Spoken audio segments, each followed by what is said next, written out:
And as I lose you, I mourn my own day.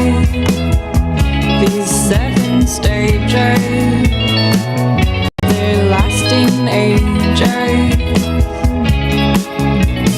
I know I'm strong, but strength don't get me high. I get so bored and I want to feel alive. I know I am strong, but strength don't get me high. I heard a cackling voice inside my head my whole life.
Gonna hold back. I told myself I'm never gonna look back. I made up my mind. I made up my mind. Keep dreaming.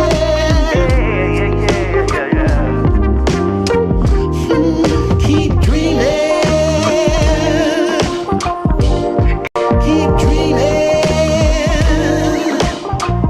Don't see this thing through.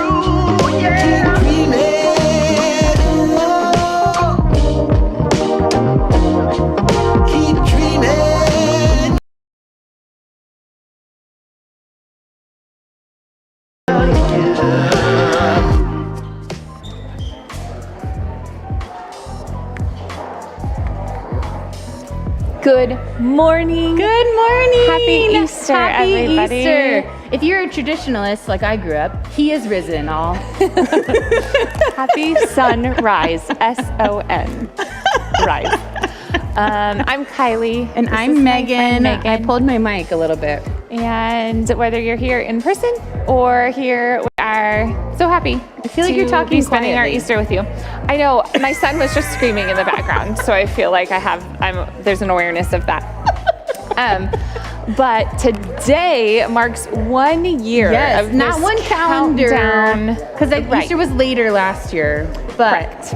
one Easter year Sunday ago was the Easter, first yeah.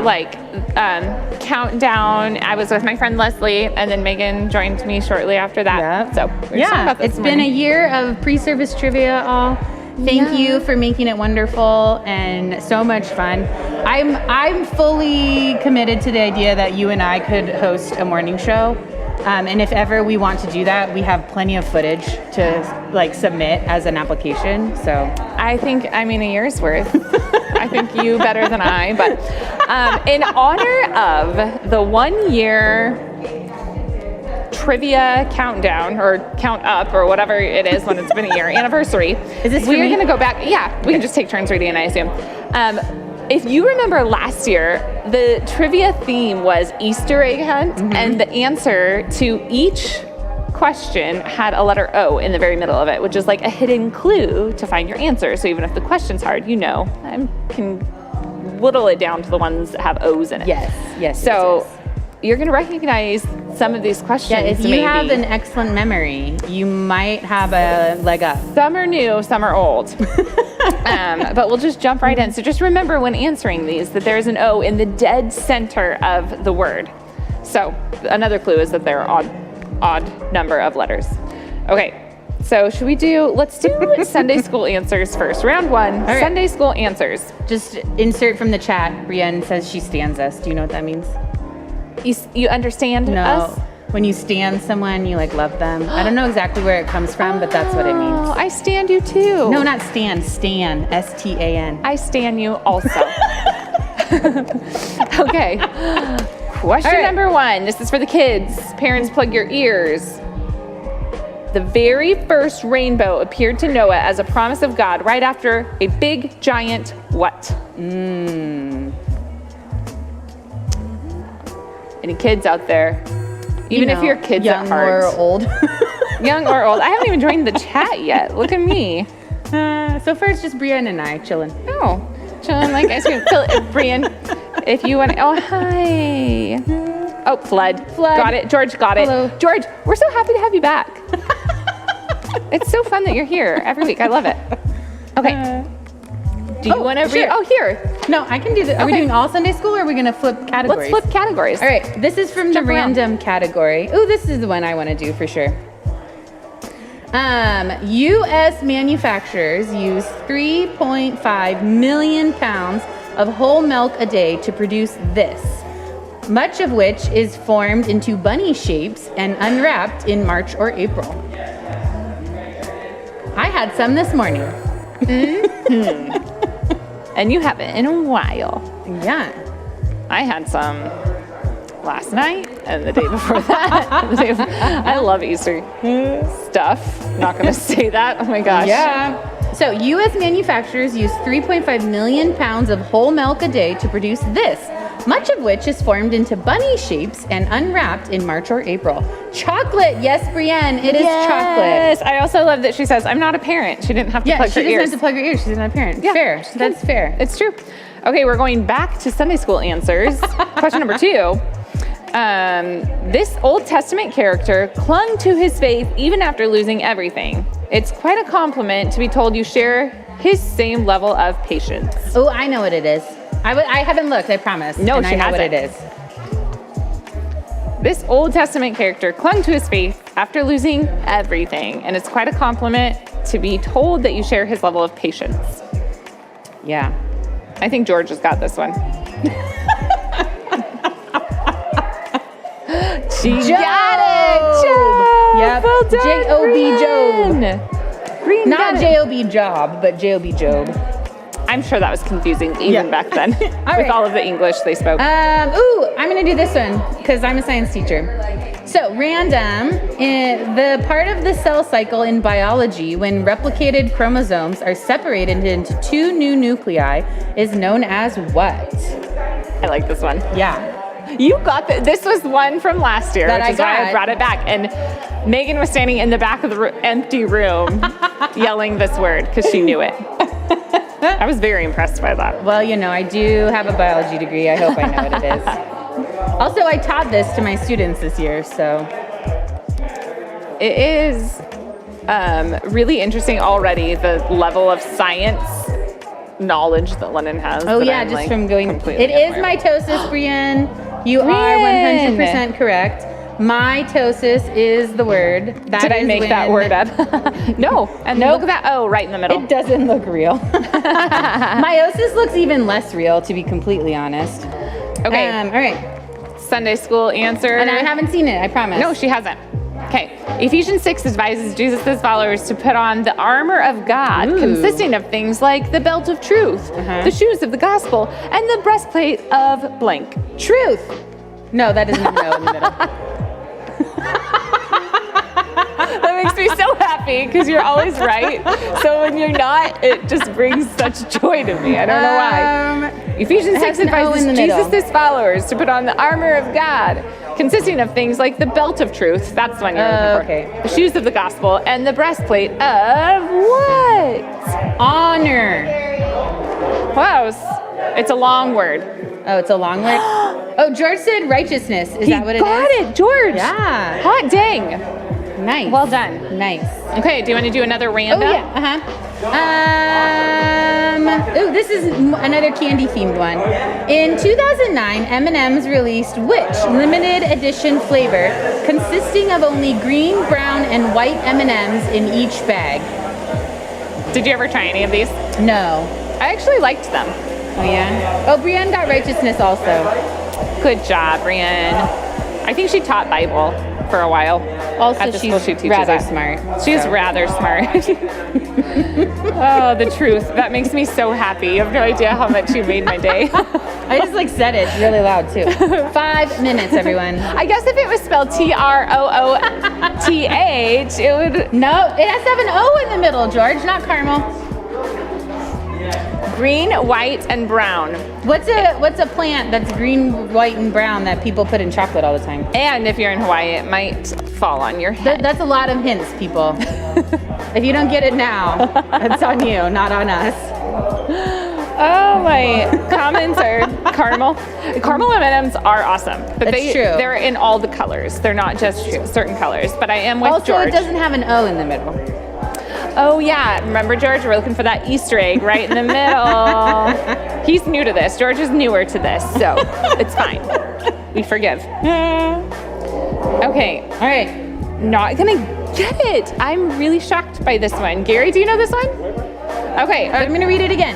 In 2009, M&M's released which limited edition flavor consisting of only green, brown, and white M&M's in each bag? And it has an O right in the middle of the word. Has an O, right? We're putting Gary on the spot, No, so- not jalapeno. That'd be disgusting. I actually feel like I would like that. I Really? like The spicy jalapeno chocolate? candy stuff. Yeah. Coconut. Yes, Loretta. Coconut. Loretta, welcome to the game. Yes, She's yes, shutting yes, it yes. down. Okay. Yes. I'm going to move on to Yeah. Movie Mania. I have Okay. some more Sunday school ones, but I'm really excited to move on. In this romantic comedy, you're going to like this one. Okay, This I haven't romantic, seen it, I promise. in the romantic comedy Serendipity. Ooh, I love that movie. Yes, I knew you would like it. Sarah tosses one of these from her elevator across yeah, to Jonathan. I know what it is. Beginning the cheesy spiral of events that lead them back together. I know what it is. That scene, I love that movie. I do too so much. Yeah. I listen to the soundtrack all the time at Christmas time. Oh, I don't know that I've listened to the soundtrack. It's a good one, and it's not necessarily Christmassy. It's just It is a little wintry. Like the movie has kind of a wintry theme to it. yeah, I think they're shopping for this item for a yes, Christmas gift. they I'm fight pretty over sure. it. Mhm. Yeah, I do remember what it is. In the romantic comedy Serendipity, Sarah tosses one of these from her elevator across to Jonathan's. Not a rose. I'm giving a big hint here. Beginning the cheesy spiral of events that lead them back together. This is my big hint. And it has O in the exact middle It has to have at of least the 5 word. letters. Because it has O right in the middle. Right in the middle of it. Nope, not Coco. Also doesn't have O right in the middle of it. But you're great at So guessing, Brienne. close. I know. Thinking of words that have a rose. That's close. I've not seen the movie. The glove. Glove. Yes, it's a glove. Yes, so glove, exciting. glove, She glove. tosses the glove, and then they each find their glove years later, and they're Yes. spoiler alert, drawn Yes. back together. Okay, and the hilarious movie Finding Dory. Have you seen that one? Yes, I have. Rachel. Hank is the first creature to greet Dory when she lands in the Marine Life Institute. What kind of animal is Hank? So in the hilarious movie Finding Dory, Hank is the first creature to greet Dory when she lands in the Marine Life Institute. What kind of animal is Hank? I remember. Yeah, this is one for last year too.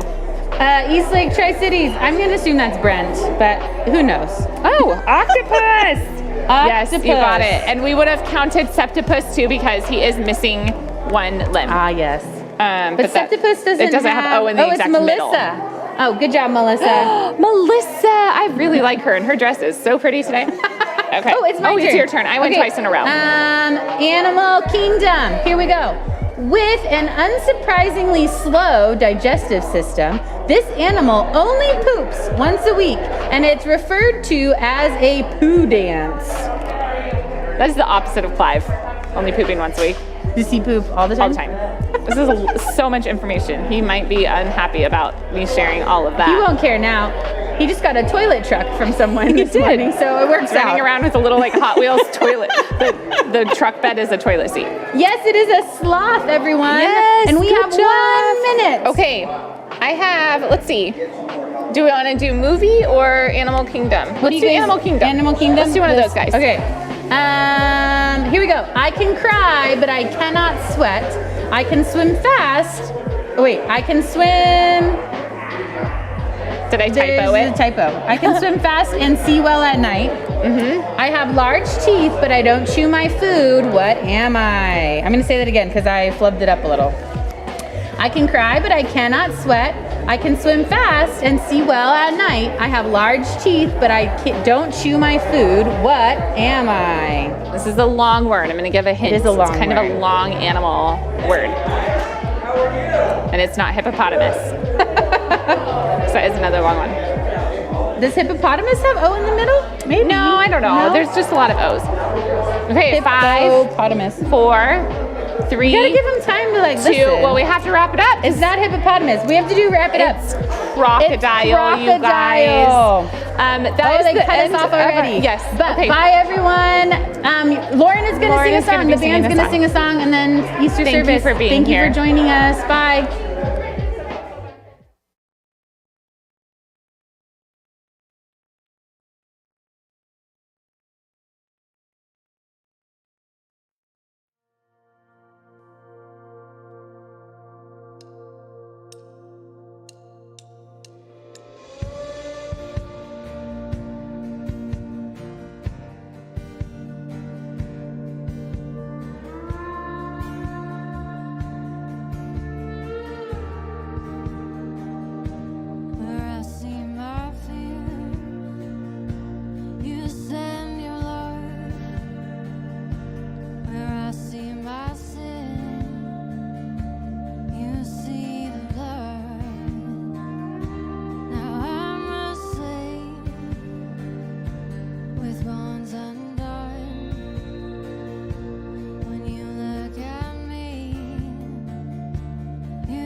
You don't give up on me.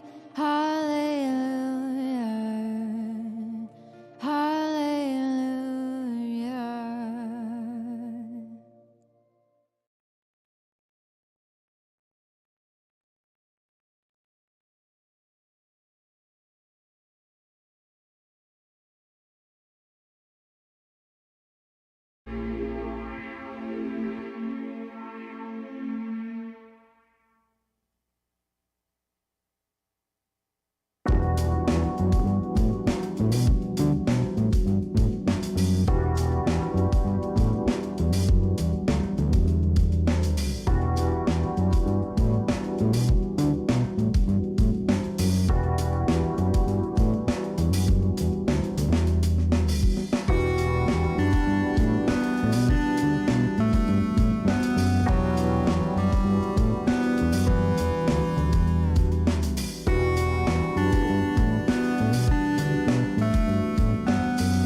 Welcome to Easter at Eastlake, everybody.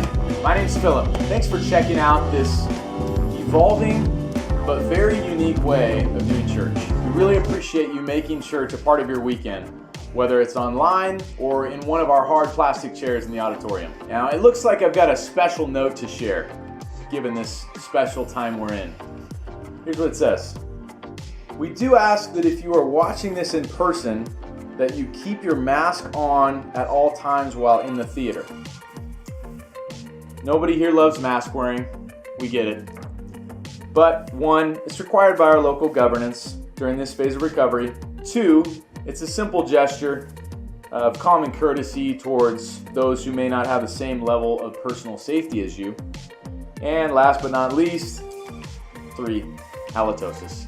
If you're new to Eastlake, you picked a great day to check us out. Just to give you a glimpse of what we care about most, we're doing our best to be the best church option for people who typically aren't into church. If you're new, we'd love for you to share it with us by filling out a Connect card either online or on our super trendy app. For every first-time guest who visits with us either online or in person during the month of April, we're donating $20 to Tri-Cities Young Lives. It's Young Life designed specifically for teen moms, providing them community, mentoring, resources, and free diapers to help lighten the load. See what I did there?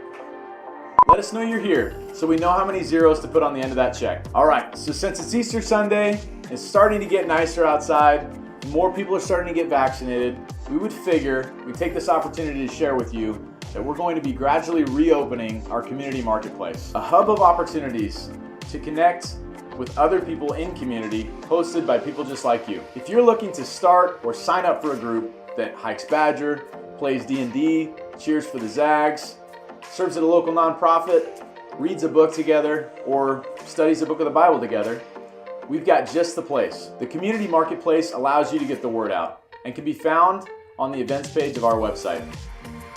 We know not everyone may be ready to mix and mingle yet, but if you've got cabin fever, we want to be ready for you. Groups start and stop at random times. So if there's nothing that meets your schedule or interest right now on the marketplace, keep checking back, as things are always changing. If you've got an idea that you'd like to get on the marketplace, just mark your Connect card at the end of service and someone incredibly good looking will be in touch with you this week.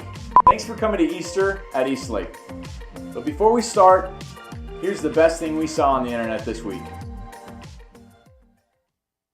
Other people just like you who are hosting community groups.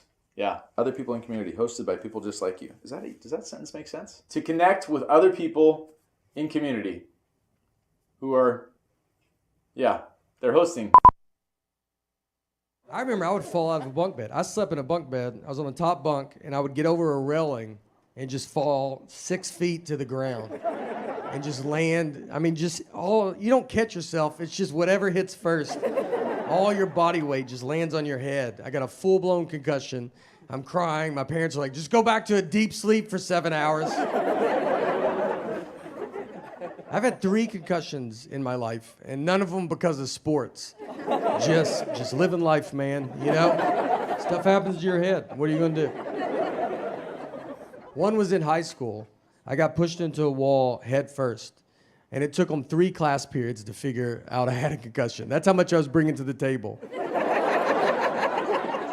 I mean, 2 teachers didn't even notice, and the third one was like, he wasn't facing forward, and that's when I realized he's one of the better facer forwards I've ever had. So I knew.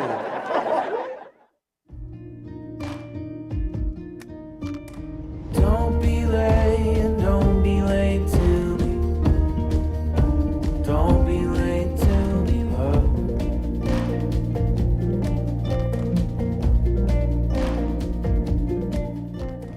Don't be late.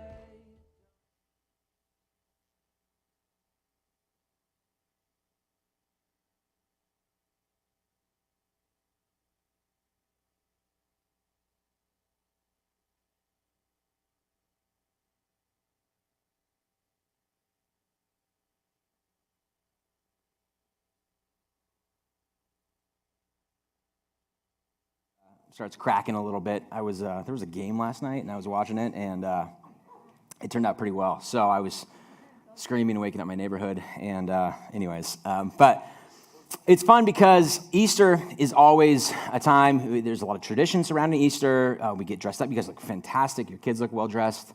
You smell great, all of that stuff. And it feels so normal to kind of go to church on Christmas and Easter, and this is the time, and this is just tradition, and it feels better than last year where we did 100% online for this thing. It feels good to be like sort of normative. We're like taking steps out, and we've seen a lot of faces here that haven't been here for a while, so that's always good. And that's awesome. And the thing about Easter, too, is every year we try, the story doesn't change, right? I mean, the tomb's always empty. And you come expecting a talk on it would be weird for me to go, all right, we're going to be in Lamentations today, right? It's like a weird thing. So you know the story to expect, and then you know that every time that we're here, we're just trying to answer a question that is, what do we do? How do we make sense? And what does the death, burial, and resurrection of a Jewish rabbi a long time ago have to do with me? This is, no matter what church you go to on Easter Sunday, this is probably a question that is like, we know the topic, but what does this have to do with me? And even if you're not religious, this is like, okay, this is a legit, valid question. When something happens either a long time ago or far away, or a part of a religion that I don't personally identify with, what does this have to do with me? Does this fit any of the current problems that I'm facing? Because that's how we do life a lot. We go through life looking at things going, does this help me solve any current problem that I'm having? Does this question help me solve any current problem that I'm having? Because when we go shopping, we sort of do that. We look at a product and it says on the front, hey, this helps solve stress. And we go, hey, I have stress. This is great. Or we say, this helps solve some weight loss. And we're like, I would love to fit into better jeans, right? Or this is helps with hair loss. And we'd be like, hey, I know somebody who struggles with that. So I should pick this up for Brian. I think he'd be really appreciative if I got this for him. And we do this, and then we show up on Easter Sunday, and then some version of a story of this is presented. And there's a lot of different ways that a church can present this, right? They can go through the reactions of the disciples post-resurrection. They can go through the expanse of the church. How do you explain the growth of the church, if not for people believing not what they said they believe, but for something that they saw? We can go through the testimony of women. This whole thing centers around and it is structured up and held up by the testimony of women who, in this time, their women's testimony meant almost nothing in a court of law. So, like the significance of the various means at which this took place, or Nicodemus and Joseph of Arimathea and their approach of the burying of the body of Jesus and their process. And there's just so many different ways to be able to do this. Paul's explanation to the churches that he would pastor to, of saying this is central and core. I mean, there's tons of different ways to be able to take this. And every year, somebody like me sits up in a stage like this and opens up a Bible like this and begins to talk about the resurrection as if it's something that you need, that it answers some sort of a missing piece in your life. And it goes something along the lines of for the covering or forgiveness of sin, for the redemption of life. But you probably didn't walk in the room today feeling like that was a problem that you were actively searching for a solution for.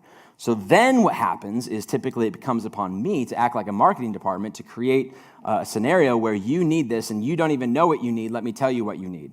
And you need this. But that feels opportunistic at best, and it's maybe the reason that church has turned you off in the past. Of I show up and you keep talking about this and I don't feel like I really need this. Manipulative at worst, right? So instead, I'd like to offer an alternative approach for us in terms of how are we going to approach a very familiar text, the Easter story, the Easter text. What are we going to do? Instead of going around the lines of, hey, you need this or whatever, let's set that aside for a second and approach it from the safe distance of history. Instead of saying, how should you or I or whatever interpret and apply this, what I want to do is say, how did the early church interpret and apply this? Let's focus at it from the distance of history and say, what did they do? And when I say this, I mean this question. We're not the only ones to deal with this question. What does this death, burial, and resurrection mean to me? Early Christians, the early church had to wrestle with this too. It wasn't easy, clear cut for them to go along with this. They're dealing with this. And so when we say, what is this question? How did they answer this question? I know immediate response would be, well, you'd have to take out a long time ago because, they were a lot closer to the resurrection of Jesus than this. But the thing to remember is that we have 4 different accounts of the life, death, and resurrection of Jesus written by 4 different authors, Matthew, Mark, Luke, and John. They make up the first 4 books of the New Testament, also known as the 4 Gospels. And what we know is that Mark was probably written earliest, and the reason that it's written, we think we know that, is because Matthew and Luke appear to kind of steal some of the material. And then John was probably written last. And what we know about it, too, is that Mark was written no earlier than probably 25 years after the resurrection, and John probably no later than 50 or 60 years after the resurrection. Meaning there's a long period of time frame at which, in between the event of the resurrection and with the material that we have that talks about the resurrection, almost probably 20 years at least, in some cases more. So with that in mind, if that's true, then there's an interpretation kind of element to all of this. In the same way that if I asked you to, before you leave today, would you take out your Connect card and write down a memory of something that happened 20 years ago, how would that be influenced and how great would those details be? And then what kind of would go into the biases that are involved in that? Because I thought about it this week. If you had asked me to write down my experience of watching The Office premiere. Listen, The Office premiered 16 years ago, March 21st of 2005. This is Michael Scott before he got hair plugs. And this is him. And I vividly remember hosting a watch party at my house for this show. Because I think, if I remember correctly, I watched the trailer for it and thought, I work for somebody like this. I need to watch this show and invite all of my coworkers to come and we'll watch this together and we'll see ourselves in this show. And I remember one of them said, hey, I'm going to be running late. And I said, no worry, I'll try and record it on CDRW for you and get it there, which that dates me again. There's no DVR. It was always, anyways. If you ask me to write about this, like no question right now, I would say I loved it. And I knew immediately that it was going to be a smash hit success. No question that it was shaped, but that kind of a biased reaction would have been shaped by the fact that not only did I watch this live, then I bought the DVDs, right? And then I watched those on repeat until it came on Netflix, and then I fell asleep to this for years and years and years. And so I would quote lines back and forth to people. I got immediate adult onset allergies at Jim and Pam's wedding. I remember watching Michael leave and then the garbage that ensued after that. All of that would have influenced me recollecting right now what it was like watching this premiere live 16 years after the fact. I would say, again, I would probably be super positive about this. I remember it vividly, and I remember loving it and knowing immediately it was going to be, material for syndication. It was going to make millions of dollars, and it was going to be the best show on television ever. However, in that moment, I probably thought, what did we just watch? It was so unique with the documentary-style camera, the silence. I had grown up on laugh tracks. That was the only thing I'd ever known. And now those seem so odd and so weird. But in that moment, it was like, I don't even know what I just watched. It would take me years to be able to write down how I felt about it. And then again, it would be biased with that. There's an interpretive process involved in all of that. And that's true for what we see in the gospel stories and gospel narratives as well. I say all of this because Matthew, Mark, Luke, and John did not write down their version of the Easter story events the day after, the week after, the month after, or even the year after it happened. They wrote it after some interpreting had already been taking place. And this doesn't mean that they've lied about what took place or even fabricated events to make it more exciting. It just means that they had already put some effort into understanding what this means to us when they decided to write it down. What this means to us was already a part of their formulation of thought as it entered into Scripture, which is the story that we've received. We do not receive it unbiased, so we received it biased. So how is it biased? And we've said for the last couple of weeks, we've been talking about this, leading up to this, because this is so important. To understand Easter, you really do need to understand the story of Exodus.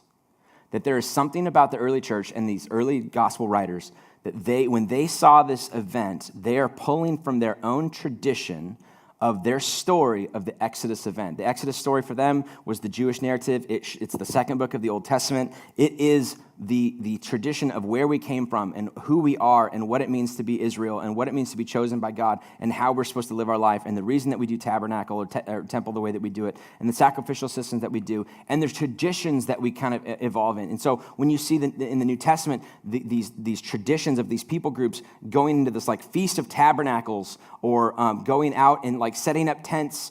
They set up tents. They would go camping. The whole nation would go camping to try and remember what it was like to be like Israel on the move out of Egypt and into the promised land. They would do Passover, and that would be a meal, that would be a tradition to remind them that night. That remember when we gathered together and the 10th plague came through and there was the blood of the lamb that was on the doorpost and then the angel passed by and it rescued us from us. There's the passing over of each home that had been marked as part of Israel.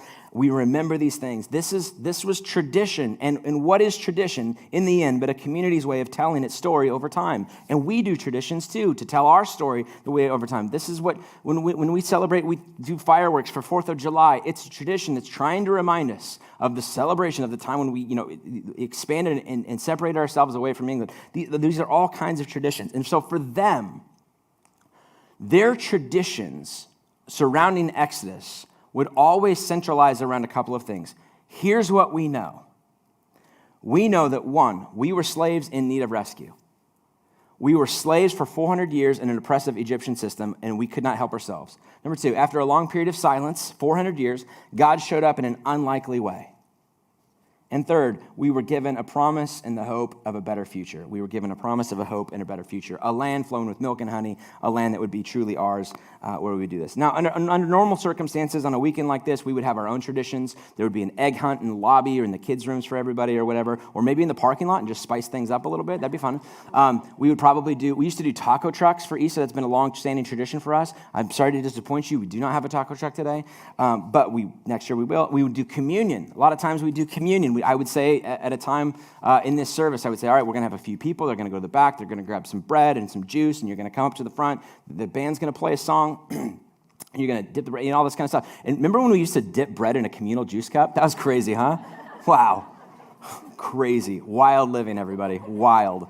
Can you imagine? Can you imagine? If I did that today, we'd have like 2 people. Everybody else would be like, shame, shame. Anyways, and I would say the language that I would use would be something like this. Jesus, on the night that he was betrayed, stood up in front for the Passover feast with he's going to the normal tradition for all of them, remembering where we came from, remembering that we were once enslaved in Egypt, remembering that God showed up in an unlikely way and moved us and provided an exodus out of this world and into a new one. And he stood up. And instead of kind of retelling that story, he kind of retells it, he reprises it in a different way. He breaks the bread and he says, this is my body and this juice is my blood. And he's kind of inserting himself into this story. And it's almost like there's this thing that we've known, this has been an echo, but it's something new. And again, this is the New Testament authors giving us this story. They're realizing this 30, 40, 50 years after the fact. We now see what he was doing. He was retelling the story. He was pulling that which we know, but like inserting himself into it. And it's like an echo, but this time it's better. It's like a cover song, but the cover song's like better than the original. It's one of those, we see what he was doing, and it's helping us understand, how do we make sense? How do we make sense of Jesus' death, burial, and resurrection for us? It's kind of like a new Exodus. It's kind of like a new Passover.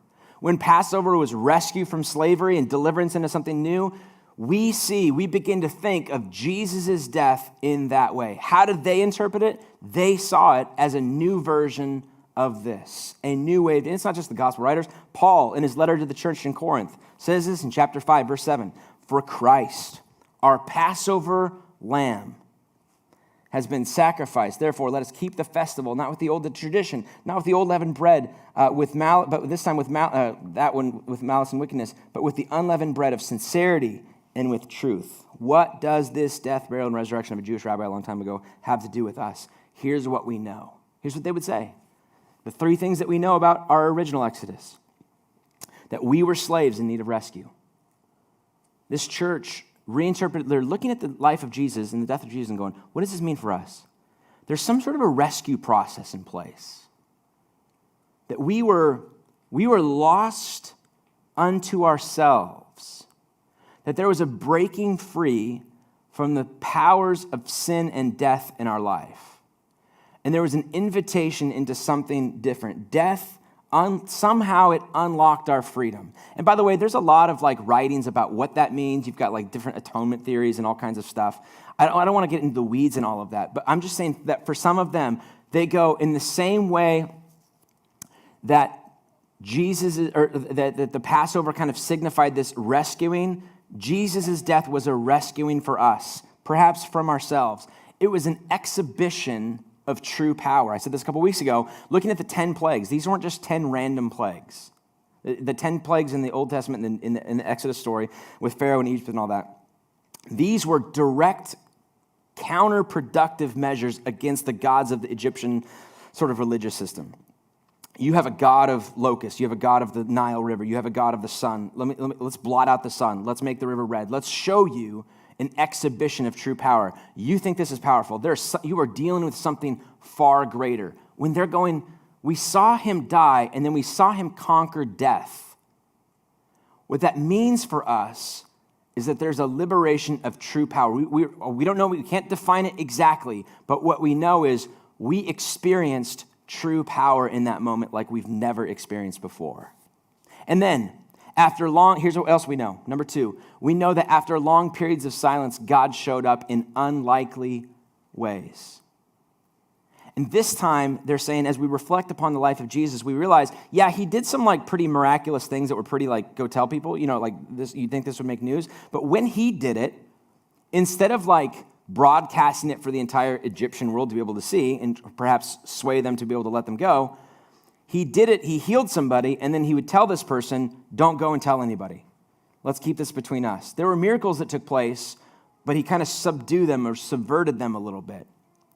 Instead, when Jesus would talk about the kingdom of heaven, he would liken it to a mustard seed. He would say the kingdom of heaven is like a mustard seed. It's so infinitesimally small when you put it in the ground, and yet when it grows, it sprouts into something big. How in the world does that take place? Or he would say, it's almost like a woman who's baking her bread and watching that yeast rise. We know it works, but at that point in time, they didn't know probably how it worked. We just know from tradition, this is what you do, and then it rises, and then you have bread. And we just trust this in this way. Instead of flashy plagues, perhaps something a little bit more understated would take place. The onset of God's rule would not be marked in this moment. They would, reflecting on the time of Jesus, go, it's not necessarily about these public displays of lordly grandeur, but by common happenings of seemingly insignificant things. And then the unique piece about this is, and it's true even for us today, the greater our pool of knowledge becomes, the bigger our telescopes or the bigger our microscopes or the more focused they are or whatever, the more we continue to be amazed at the complexity of that which holds it all together. The more we know, the more we realize we don't really know, right? This is the new way. This is the Jesus way that they're going, He showed up in the midst of silence, in the midst of nothing. And again, they had their period of silence too, right? They'd come out of exile in Babylon. They're trying to make a name for themselves, trying to rebuild this temple. And then 200 years between the Old Testament and the New Testament, where God's just like, we don't even know if he's there anymore. Is he still listening? Is he still watching? Is he still doing anything? And then all of a sudden, Jesus comes on the scene, and he does some cool stuff, but then he also just talks about how, like, this whole like way of seeing the kingdom is just in the inner workings of day-to-day, common, everyday life that we take for granted, and there's so many crazy things that are happening this way. It's an unlikely way of showing up. So we're making sense of this in showing this way. And then finally, we were given a promise and the hope of a better future. What this teaches us, or what this church interpreted in highlighting this, is that in the same way that this was an exodus out of the land of Egypt into something new and glorious or whatever, the church has said we live with this hope that Jesus said that what you do in this life matters, that there's life beyond this life. We would not normally come to that conclusion just by ourselves. We can hope for that kind of stuff. And as Christians, we go, we don't have to hope for that. If he says this is how it works, then his resurrection kind of validates his teaching on this. So we believe in a new exodus as well. We believe that life doesn't end with just this life, that there's something beyond this. This is how the new church, this is how the early church began to interpret this. They likened it to an exodus. They likened it to their old events, to their old traditions, and saying, this is what this means for us. So what does this mean for all of us? You have the freedom to kind of determine this on your own. I'm just telling you what the early church did was go, this is how it feels for us. This is what it looks like for us. Now, what I want to do now is jump into a more common Easter text found in the book of John, John chapter 20. This is post-resurrection. This is Easter morning or the day after. The women have already gone up to the tomb to re-embalm the body of Jesus because, you never send it. They sent the guys up to go do this the first time. They're like, we can't let the guys have the embalming job. We need to go fix this, right? We're going to go up and we're going to fix it. They show up and the tomb's empty. And they're frightened at the absence of a person. And so they begin to come back and they go, the body's gone. We're not exactly sure what happened. And then this is, we're going to pick it up in verse 19. On the evening of that first day of the week, when the disciples were together with the doors locked for fear of the Jewish leaders. Why the fear of Jewish leaders? Because Jewish leaders had just crucified their teacher, their leader. And then they just thought we might be next, right? Jesus came, stood among them, and said, peace be with you. Why is he saying peace be with you? Because they watched him die, and then he's standing right next to them. So he's like, hey, everybody, stay calm, right? That's his version of everybody stay calm, it's going to be okay. After he said this, he showed them his hands and his side. The disciples were overjoyed. They saw the Lord. John's recording this as somebody who's writing from the inside, remembering this moment, saying it felt a lot like those Israelites probably who were walking out of Egypt and into this desert of an uncertain future. We have this guy before us who is our friend. We watched him die, and then he's here, and he's got holes everywhere. Now Thomas, this is verse 24, Thomas, also known as Didymus, one of the 12, was not with the disciples when Jesus came. So the other disciples told him, we've seen the Lord. But he said to them, unless I see the nail marks in his hands and put my finger where the nails were and put my hand into his side, I will not believe. And the church from that point on has given him the name of Doubting Thomas. And he's sort of gotten a bad rap. And we use it in common kind of lingo every once in a while, probably not you, but maybe like my dad and my grandpa. Oh, he's a Doubting Thomas, right? This is it gets a bad rap. And yet, if there's one person that I identify most with in this story, it's this guy right here, right?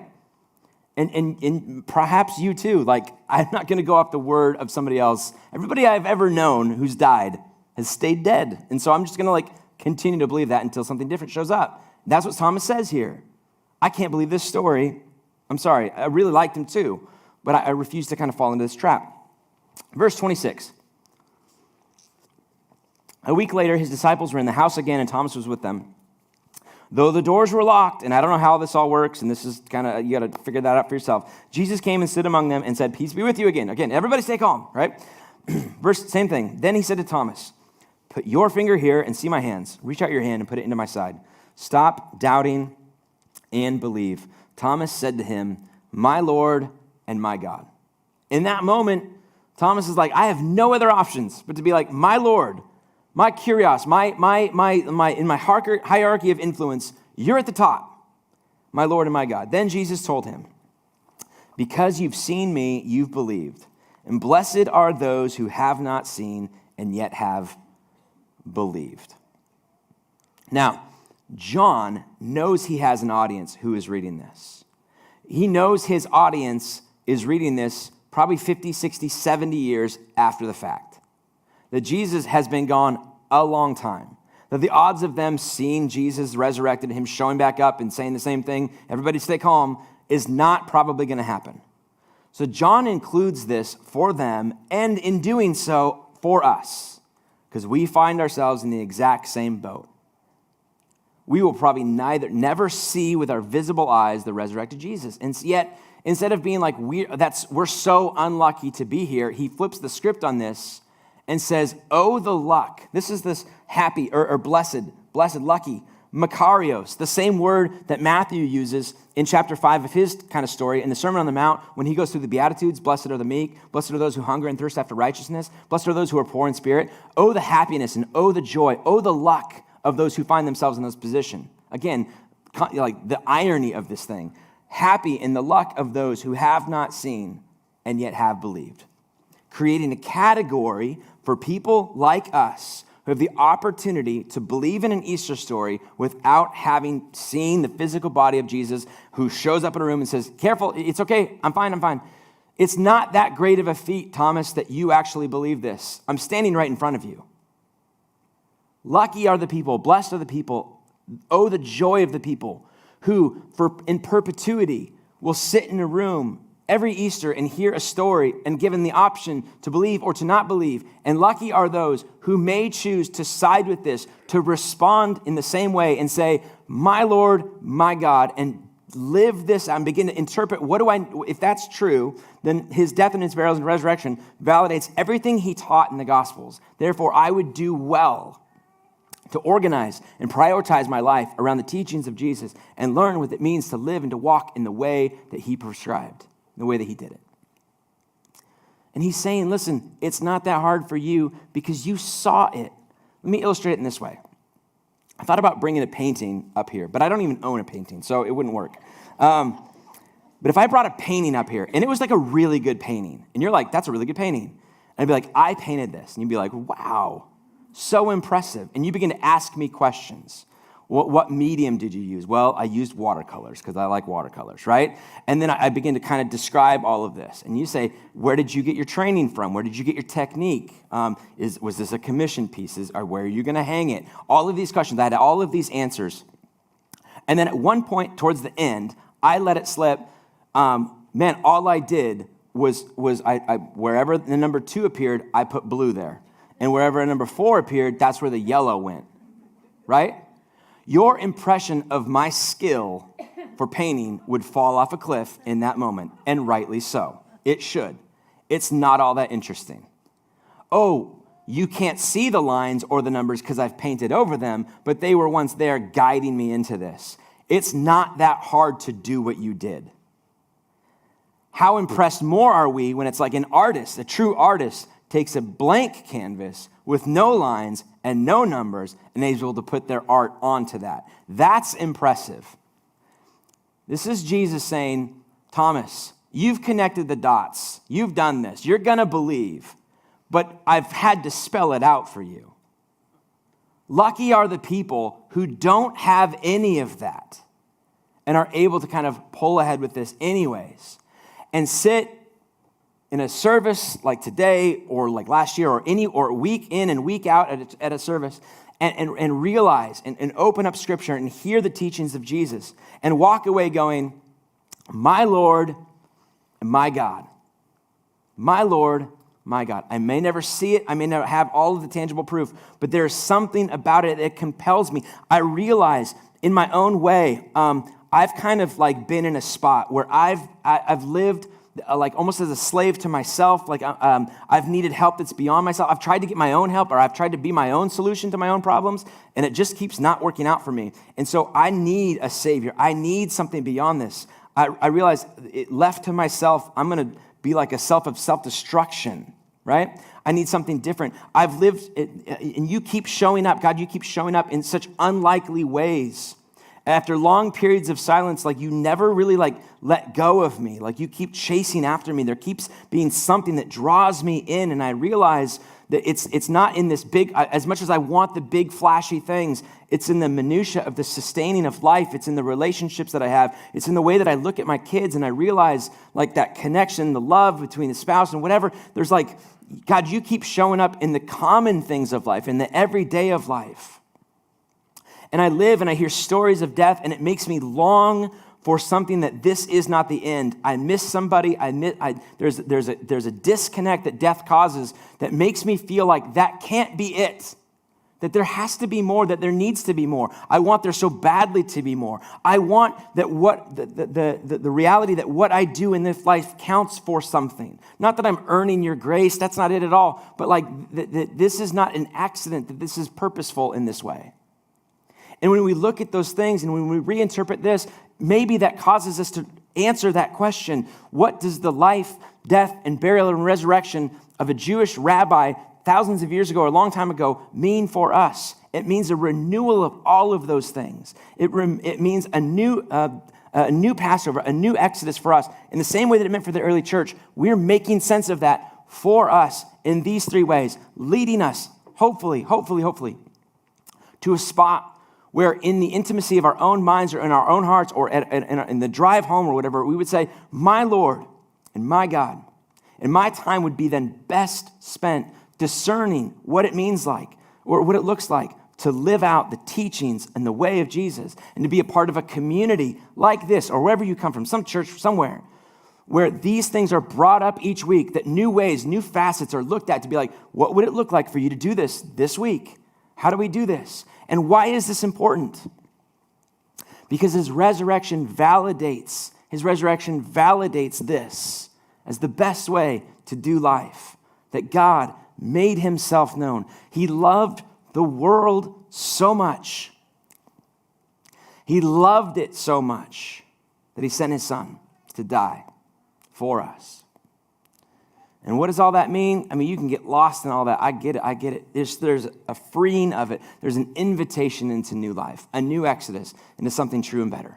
And so the invitation remains for you and I, not just today, every single day and every single week, an opportunity to look up and say, to some degree, my Lord and my God. Let's pray. Father, our prayer is that every Easter, every service, every time that we get together in a community like this and open up your scripture and look at these words and let them kind of, and deal with the stories and deal with the narratives and deal with the angles at which the authors did it, that it would enlighten something in our lives to realize that we are in a position to be able to respond, not because we've been able to see and touch and feel, but respond in faith to a story of and a message of hope. May the realities of this this redemption piece, like as this church kind of interpret this through this story of Jesus, may that make sense in our life as we go and do this.